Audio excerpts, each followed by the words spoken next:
If you're thinking about moving to Southwest Florida, you're going to want to watch this video, because in it I'm going to talk about the top 7 tips for moving out of state. So let's get into it. What's the biggest thing? Plan ahead, right? You need to plan ahead to what is your ultimate goal. What are the parameters living in that state? And I say this because I work with some guys that they retired from Florida and they ended up moving to a state that had a state income tax. So they actually got a pay cut by moving out of state. All right, not everyone looks into stuff like that, but I think it's important to know of what are you getting into? What are the taxes like? What's the environment you're going in? Is it a good neighborhood? Is it a neighborhood that has a lot of police presence because of the high crime? So planning ahead is going to be crucial, because if you don't plan, then you're kind of planning to fail, right? So planning is crucial with that. Number 2 is hire a real estate agent. This is going to be someone that's familiar with the area, that can really shorten your learning curve and help you make some good decisions with things. When you're buying, it doesn't cost you anything to use a real estate agent. The actual commission comes from the selling price. So use that to your advantage, right? They're going to know that area and help guide you. You just give them, hey, plug and play. This is what I want. And they start giving you options and can help guide you through the whole process to make it as smoothly as possible. Number 3 is declutter and organize. You're probably going to start finding out you have a lot of things that you don't use anymore, and there's not much point in putting the time and effort into packing this up just to put the time and effort to unpacking it to not use it again. I personally like using a rule of, if I haven't used this thing in a year, I'm probably just going to get rid of it. But that's because I actually hate clutter. So I'm not sure you are, but definitely organize and declutter, and it'll help that whole moving process. You're gonna have to start notifying the proper entities. So you might need to start getting on the ball of turning off cable, electric companies, water, notifying schools if you're gonna be changing in the middle of the year. But anything that you're involved with where they know where you live now, they're probably going to need that update for it. So keep that in mind when starting to move, updating where your new address could be.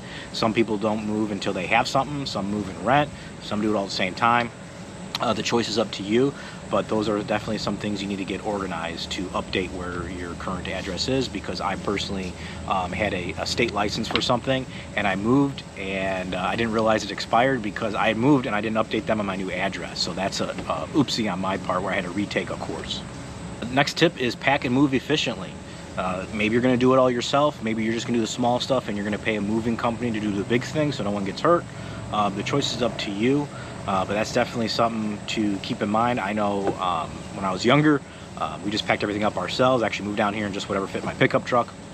But as I got older, I'm like, I don't want to bother my friends with stuff.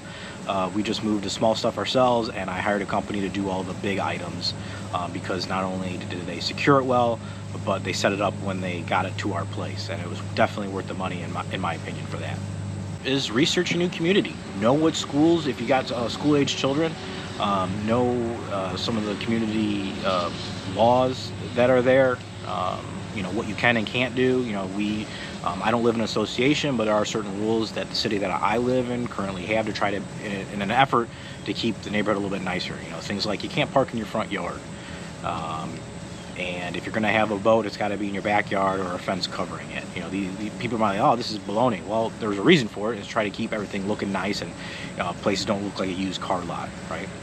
So understand where you're going, how close you are, maybe to a grocery store if that's important, restaurants, social life, everything like that. Do that research ahead of time. Last tip is adapt and stay organized. It's going to be different. It's not the place you came. There's probably a reason you're moving, and you're moving maybe to be in a different environment, so it's going to be stuff different. To give you an example, we only have electric. We don't have gas for anything. And it's warm, so guess what? I have a high electric bill cooling my home. It is what it is. However, also, I get to use my pool most times because of the weather that we're in. So it's adapting and staying organized with things. I told you my rule before. If I don't use it for a year, I try to get rid of it, because I'm like, I probably don't need this, and it's just taking up space, sell it, whatever I can do. So that's going to help you with this whole move process. So that being said, I hope you got something out of these 7 tips. But if you're thinking about moving in 9 days or 90 days, do me a favor, shoot me a text, give me a phone call, book a Zoom call with me, because I'd love to show you around town.